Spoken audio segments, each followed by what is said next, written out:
ఓం శ్రీ గురుభ్యో నమః. హరి ఓం. ఓం శరదిందు సమాకారే పరబ్రహ్మస్వరూపిణే వాసరాపీఠ నిలయే సరస్వతీ నమోస్తుతే. శ్రీ మహాసరస్వత్యై నమః. ఓం అరుణాం కరుణాతరంగితాక్షీం ధృతపాశాంకుశపుష్పబాణచాపాం అనిమాధిభిరావృతాం మయూఖైః అహమిత్యేవ విభావయే భవానీ. శ్రీ భవానీ దేవ్యై నమః.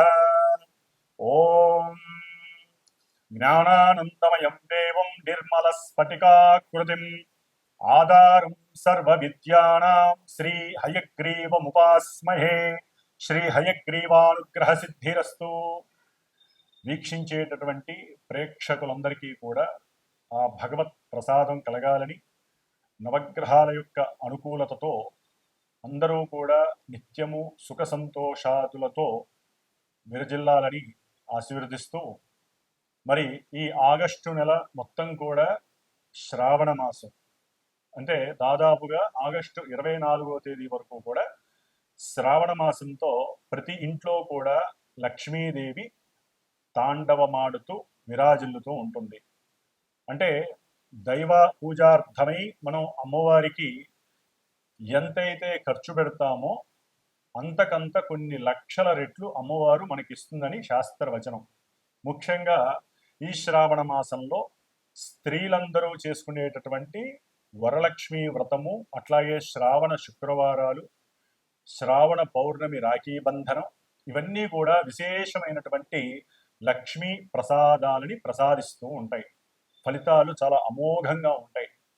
అయితే మరి ఈ శ్రావణ మాసంలో అంతరిక్షంలో కొన్ని గ్రహాలు మార్పులు చేర్పులతో కొన్ని రాశుల వారికి ఏ విధంగా ఆ గ్రహాల యొక్క అమరిక వలన శుభాలు జరుగుతాయి, ఇబ్బందులు కలుగుతాయనేది మనం తెలుసుకోవాల్సిన అవసరం తప్పనిసరిగా ఉంది.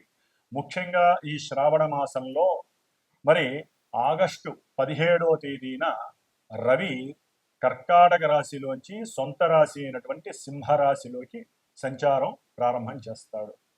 ఆ తదుపరి ఆగస్టు 11 తర్వాత దాదాపుగా కర్కాటక రాశిలో ఉన్నటువంటి బుధుడు మరి రుజుమార్గంలో ఇప్పటి వరకు ఆయన వక్రిస్తూ ఉన్నాడు. అంటే ఆగస్టు 11వ తేదీ వరకు కూడా బుధుడు దాదాపుగా 24 రోజులు వక్రించి 11వ తేదీ నుండి 29వ తేదీ వరకు కూడా కర్కాటక రాశిలో తన యొక్క రుజుమార్గంలో డైరెక్ట్ మోషన్లో చక్కగా తన యొక్క వీక్షణలతో ఎన్నో వ్యాపార రకాలైనటువంటి ఫలితాలను ప్రసాదిస్తున్నాడు.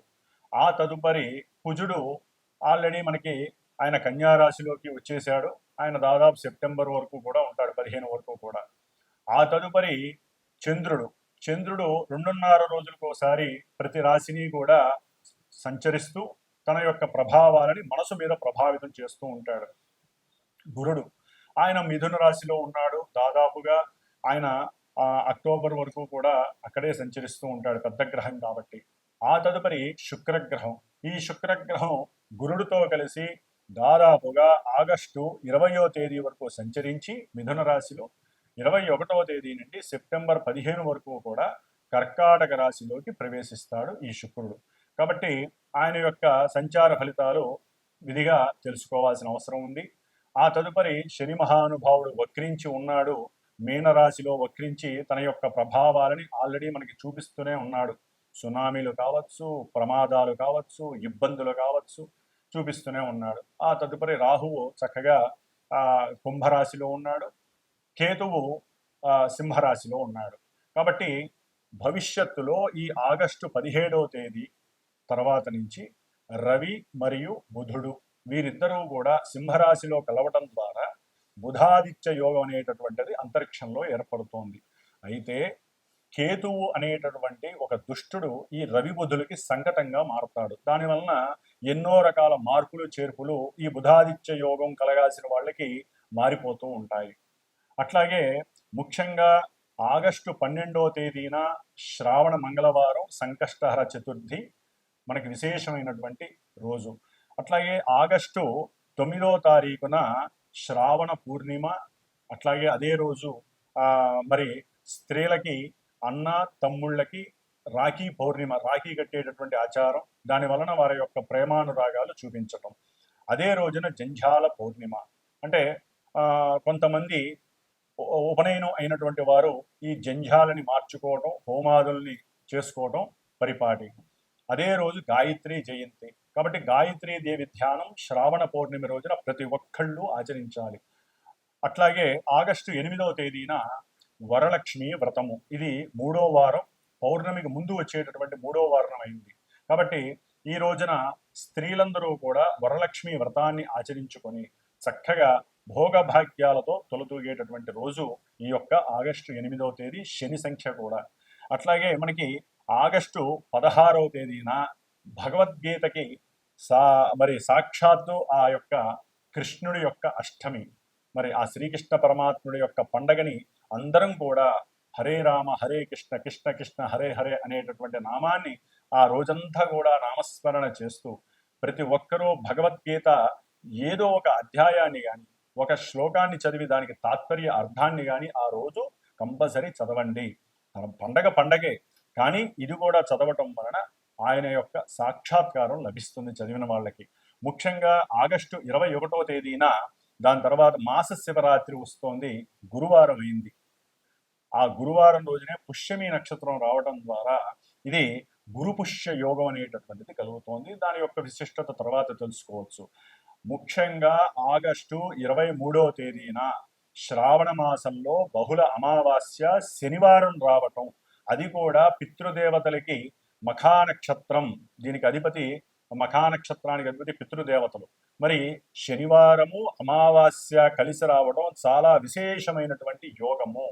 కాబట్టి ఈ రోజున, అంటే యోగం అంటే అమావాస్య ఇబ్బంది కదండి, శని వలన సమస్యలు ఉంటాయి కాదనట్లేదు, కానీ ఆ రోజున ఎవరైతే ముఖ్యంగా ఏలినాటి శని ప్రభావం జరిగేటటువంటి వారు, అష్టమ శని అర్ధాష్టమ శని జరిగేటటువంటి వారు, కంటక వేధాశనులు, శని మహర్దశ అంతర్దశ విదశలు జరిగేవారు, అంటే శనిగ్రహ ప్రభావానికి లోనైనటువంటి వారు ఎవరైతే ఉంటారో, ఎవరికైతే కార్యాలు ఆటంకాలు కలగటం, పునర్భూ దోషాల వలన ఏ కార్యక్రమమైనా 1-4 సార్లు వాయిదాలు పడటం, అది ఏ విషయమైనా, వివాహం కావచ్చు, సంతానం కావచ్చు, ఆర్థిక పరమైనవి కావచ్చు, ఉద్యోగాదులు కావచ్చు, ఒక రాశికి ఎన్నో సమస్యలు ఉన్నాయి. కాబట్టి వీటన్నిటికీ చెక్ పెట్టేటటువంటి రోజు శ్రావణ బహుళ అమావాస్య, శ్రావణ మాసం రోజున ఆగస్టు 23వ తేదీన చాలా విశేషమైనటువంటి రోజు.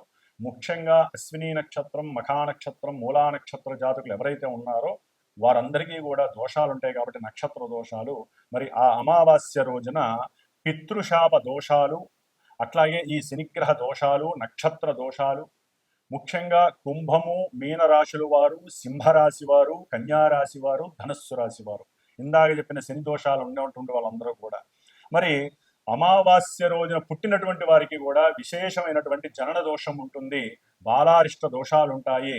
కాబట్టి వీరందరికీ కూడా కంపల్సరీ శివాలయానికి వెళ్ళి నవగ్రహాలయంలో శని ముందు 19 ఒత్తులు వేసి నువ్వుల నూనెతో దీపారాధన చేసి 19 ప్రదక్షిణాలు చేసి స్వామివారి స్తోత్రం నీలాంజన సమాభాసం రవిపుత్రం యమాగ్రజం ఛాయా మార్తాండ సంభూతం తం నమామి శనేశ్వరం అనే మంత్రాన్ని 19 సార్లు చక్కగా చదువుకొని ఆ రోజున శివాలయంలో రుద్రాభిషేకము నువ్వుల నూనెతో కనుక చేయిస్తే సర్వ దోషాలు, సమస్త దోషాలు కూడా పారద్రోలిపోతాయి. కాబట్టి విశేషమైన రోజు. ఉజ్జయిని మహాకాళేశ్వరుడు యొక్క క్షేత్రంలో ఈ శనివారం అమావాస్య వచ్చినప్పుడు విశేషమైనగా జనం ఉంటారు, విశేషమైన అభిషేకం జరుగుతుంది, చాలా బాగుంటుంది. గంగానది పుట్టిన పితృదేవతలకి ఎంతోమంది మరి పిండ ప్రదానాలు చేస్తారు గైలో కానీ, అంత విశేషమైన రోజు ఇది. ముఖ్యంగా మనకి వెళ్ళలేనటువంటి వారు, కుదరనటువంటి వారు, మరి ఈ దోషాల వలన బాగా ఇబ్బందులు పడుతున్న వారు, మరి మా యొక్క శ్రీమాత జ్యోతిషాలయ పీఠంలో ఈ యొక్క శ్రావణ బహుళ అమావాస్య రోజున విశేషంగా మఖా నక్షత్రం ఇందాక ఏదైతే చెప్పానో ఆ నక్షత్రాల పరంగా, అట్లాగే శనిగ్రహ బాధలు పడుతున్నటువంటి వారు కానివ్వండి, ముఖ్యంగా అమావాస్య రోజు పుట్టినటువంటి వారు కానివ్వండి, పితృ మాతృ గురు శాపాలు, ఇలాంటి శాప దోషాలు ముఖ్యంగా ఈ అమావాస్య శనివారం అనే కుంభరాశి, ఈ ఆగస్టు నెలలో కుంభరాశి వారికి మరి అనుకూలంగా ఉన్నటువంటి గ్రహాలు గురువు మరియు శుక్రుడు. మీరు చక్కటి ధనలాభాదులని, అభీష్ట సిద్ధిని, గృహంలో భార్యాభర్తల మధ్య అంటే సత్సాంప్రదాయాలు పెరగటం, ఆచారాలు, అట్లాగే గృహంలో వారికంటూ ఒక కీర్తి ప్రతిష్ట, ధన సంపదలు పెంచుకోవటం, వ్యాపారంలో వృద్ధి అన్నీ జరుగుతున్నాయి. కానీ ఆగస్టు 20వ తేదీ నుండి శుక్రుడు 6వ స్థానంలోకి రావడం ద్వారా చేస్తున్న ఉద్యోగంలో కాస్త కదలికలు కలగడానికి అవకాశం ఉంటుంది.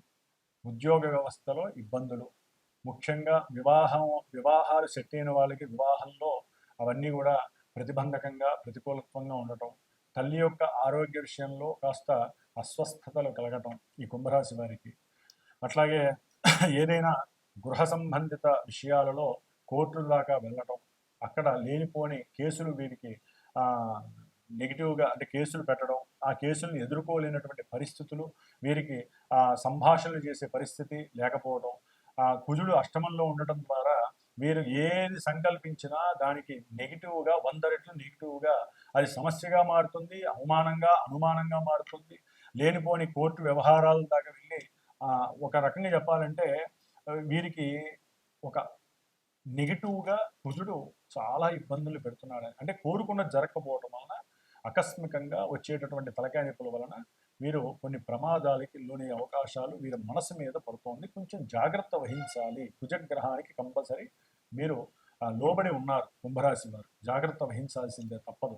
అది ఆర్థికంగా నష్టపోవడము, పెట్టిన పెట్టుబడి, లేకపోతే ఏజెన్సీస్ వల్ల నష్టపోవడము, ఆకస్మికంగా పరిచయమైనటువంటి ఇరుగు పొరుగు వారు కావచ్చు, బంధువుల పరంగా కావచ్చు, బంధువుల యొక్క అన్నదమ్ములు కావచ్చు, ఎవరో ఒకరి ద్వారా మీరైతే ఇబ్బందులు పడి కాస్త ఆకస్మికంగా మీ యొక్క జీవితాన్ని భంగపరుచుకునేటువంటి పరిస్థితులు, మీకు మీరే అవమానించుకునే పరిస్థితులు కూడా కలిగే అవకాశాలు ఉంటాయి. ఉద్యోగంలో మీరు చెప్పే సమాధానం మీదే ఆధారపడి ఉంటుంది మీ లాభం అంతా కూడా. ఉద్యోగంలో ఉన్నతమైనటువంటి కీర్తి కావచ్చు, ప్రమోషన్స్ కావచ్చు, అవన్నీ ఉన్నటువంటి మిస్ అయిపోతూ ఉంటాయి. కొంచెం జాగ్రత్త. ఎందుకంటే అంతర్గతంగా మీ బంధువులో, అన్నదమ్ములో ఎవరో ఒకరు వెళ్ళి వాళ్ళకి చెప్పడం, దాని ద్వారా మీకు ఉద్యోగంలో భంగం కలగటం, దాని ద్వారా అది మీరు తట్టుకోలేకపోవడం, ఆర్థికంగా ఇబ్బందులు పడటం, ఇవన్నీ కూడా మిమ్మల్ని క్లమ్జీనెస్ చేసి ఇబ్బందులు పెట్టే అవకాశం ఎక్కువగా ఉంది. అంతకన్నా మించింది ఏంటంటే కుంభరాశి వారికి ఇప్పటి వరకు అంటే 17వ తారీఖు వరకు ఉద్యోగ వ్యవస్థలో ఇబ్బందుల్లో కొంచెం సౌఖ్యంగా ఉంటుంది.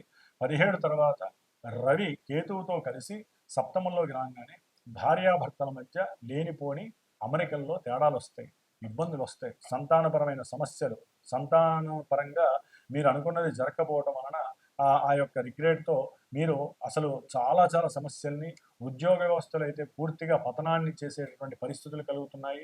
తండ్రితో విభేదాలు కలిగే పరిస్థితులు, ముఖ్యంగా ఈ యొక్క కుంభరాశి వారికి జన్మంలోనే రాహు ఉండటం ద్వారా మరి రవి ఆరోగ్యకారకుడు, ఆరోగ్యం భాస్కరాదిచ్చేది. రవికేతువులు, రాహువు, ఈ యొక్క రాహుకేతువుల యొక్క సర్పబంధం వలన రవికి ఒక రకంగా మారక స్థానంలో ఉండటం ఇబ్బందికరం. కాబట్టి సంతానపరంగా, మీ యొక్క ఆరోగ్యపరంగా, తండ్రి యొక్క ఆరోగ్యపరంగా, ఉద్యోగ భంగాలు ఇవన్నీ కూడా మిమ్మల్ని ఇబ్బంది పెడతాయి. కాబట్టి కుంభరాశి వారు ఆదిత్య హృదయాన్ని తప్పనిసరిగా చదవండి, లేదా సూర్యగ్రహానికి, కేతుగ్రహానికి, రాహుగ్రహానికి జపతపాదులు చేయించుకోవటం చాలా విశేషప్రదము.